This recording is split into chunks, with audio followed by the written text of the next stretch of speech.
जिस व्यक्ति की हत्या के आरोप में जो व्यक्ति जेल गया था, उसकी पत्नी ने मरने वाले व्यक्ति के भाई से कर ली मोहब्बत, और फिर जैसे ही वह व्यक्ति जेल से लौटकर बाहर आता है तो उसकी पत्नी अपने आशिक से मिलकर उस आदमी की करवा देती है हत्या। बहुत ही गंभीर मामला है जो कि सामने आया है उत्तर प्रदेश के बांदा जिले से। पूरी घटना की जानकारी के लिए बने रहिए हमारे साथ वीडियो में अंत तक। नमस्कार, आदाब, सत श्री अकाल दोस्तों, मैं भीषम प्रकाश स्वागत करता हूं आपका हमारे यूट्यूब चैनल किस्से क्राइम की ओर। दोस्तों, यदि आप पहली बार इस चैनल पर आए हैं तो आप हमें सब्सक्राइब करना ना भूलें, साथ ही साथ नोटिफिकेशन बेल को अवश्य दबाएं। दोस्तों, बेहद ही हैरान कर देने वाला, चौंका देने वाला मामला सामने आया है उत्तर प्रदेश के बांदा जिले से। बांदा जिले में गांव होता है कैरी गांव। कैरी गांव में एक व्यक्ति होता है।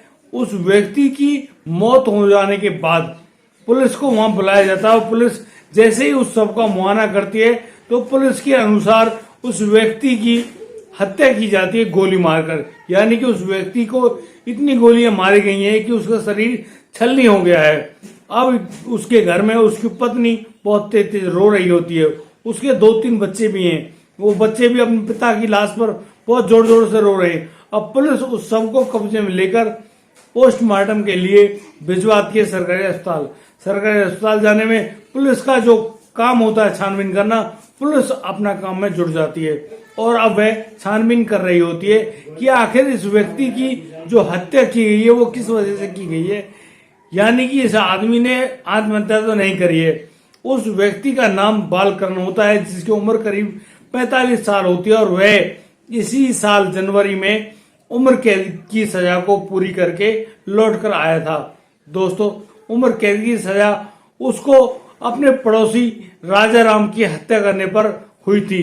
दोस्तों, करीब 10 साल पहले जो बालकरण होता है, बालकरण का और राजा राम का एक पारिवारिक झगड़ा होता है और उसी पारिवारिक झगड़े के कारण अब बालकरण और राजा राम का गुस्सा बहुत तेज साथ में आसमान पर होता है। इनका झगड़ा मारपीट में तब्दील हो चुका था और अब यहाँ बालकरण एक कदम उठाता है और बहुत ही गंभीर कदम होता है। वह अब राजा राम के ऊपर गोलियां दाग देता है और दोस्तों, गोलियां लगने के फलस्वरूप राजा राम की वहीं मौके पर ही मौत हो जाती है।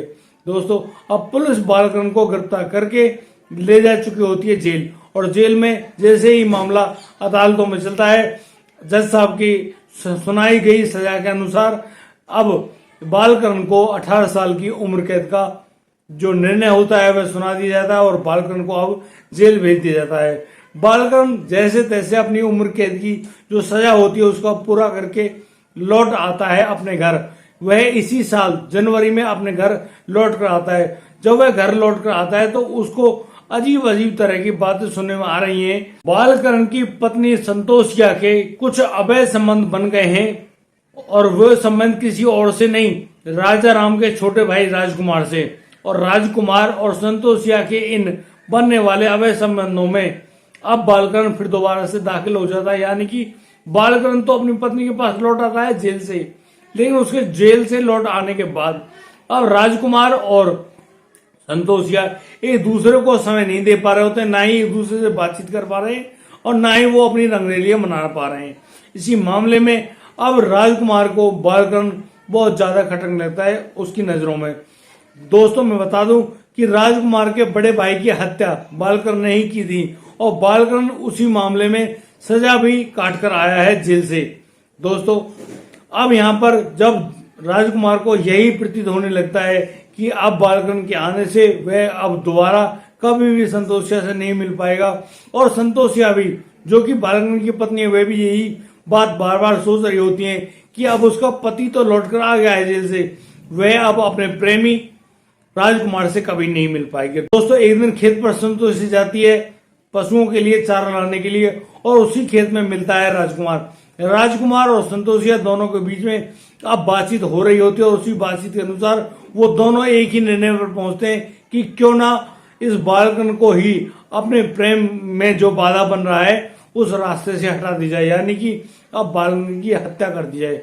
दोस्तों, बीते दिनों जब बालकरण अपने घर में चैन से सो रहा होता है, दोस्तों इतने में ही यहाँ राजकुमार अपने 2 अन्य साथियों के साथ उस रात आधी रात में उसके घर आ धमकता है और यहाँ पर उसका साथ दे रही होती है संतोषिया।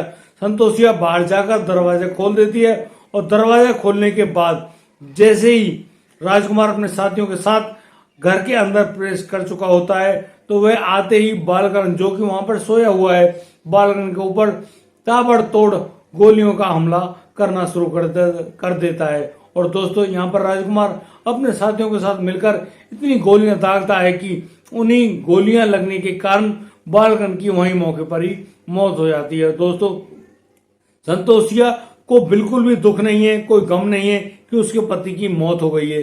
वह अब पूरे रात चुपचाप शांति से सो रही होती है और जब तो सुबह सुबह गांव वाले जब वहां इकट्ठे हो जाते हैं संतोषिया की आवाज को सुनकर तो पता चलता है कि बालकरण की किसी ने हत्या कर दी। और अब उस हत्या के फलस्वरूप गांव वालों के कहने पर वहां पर पुलिस को मौका वारदात पे बुला लिया जाता है और मौका वारदात पे जैसे ही पुलिस आ पहुंचती है अब पुलिस उस शव को कब्जे में लेते हुए पोस्टमार्टम के लिए सरकारी अस्पताल पहुंचा देती है और अब वह पूछताछ में जुट जाती है। उसी पूछताछ में पुलिस को शक होता है उसकी पत्नी संतोषिया पर।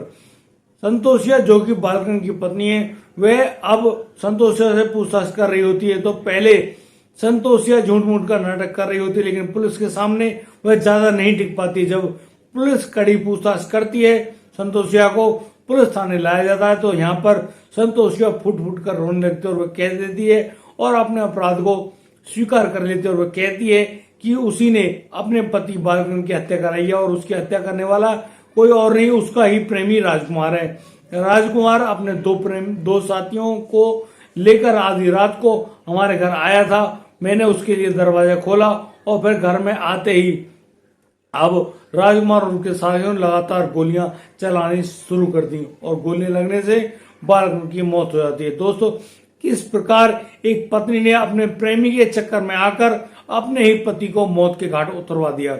दोस्तों बुरे काम का बुरा नतीजा, कोई भी व्यक्ति कितना ही शातिर क्यों ना बनता हो वह अपना अपराध या कोई ना कोई सुराग अवश्य छोड़ देता है जिसके फलस्वरूप उसको एक ना एक दिन कानून के हत्थे चढ़ना ही होता है। हमारा ऐसा कोई मकसद नहीं है कि हम लोग किसी को परेशान करें, किसी का दिल दुखाएं, लेकिन हमारा सिर्फ एक ही उद्देश्य है कि हम लोग आपको इस प्रकार की घटना सुनाकर सचेत करें, आगाह करें कि आपके या आपके किसी प्रियजन के साथ इस प्रकार की कोई भी घटना घटित ना हो और आप लोग भी सुरक्षित रहें। और दोस्तों यदि आपको हमारी वीडियो और दी गई जानकारी सही लगी हो तो आप लाइक करें, कमेंट करें, शेयर करें और हाँ सब्सक्राइब करना बिल्कुल ना भूलें।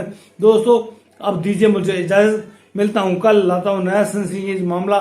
तब तक के लिए आप बढ़िया रहें, बेहतरीन रहें, अपने परिवार का बखूबी ख्याल रखते रहें। जय हिंद, जय भारत।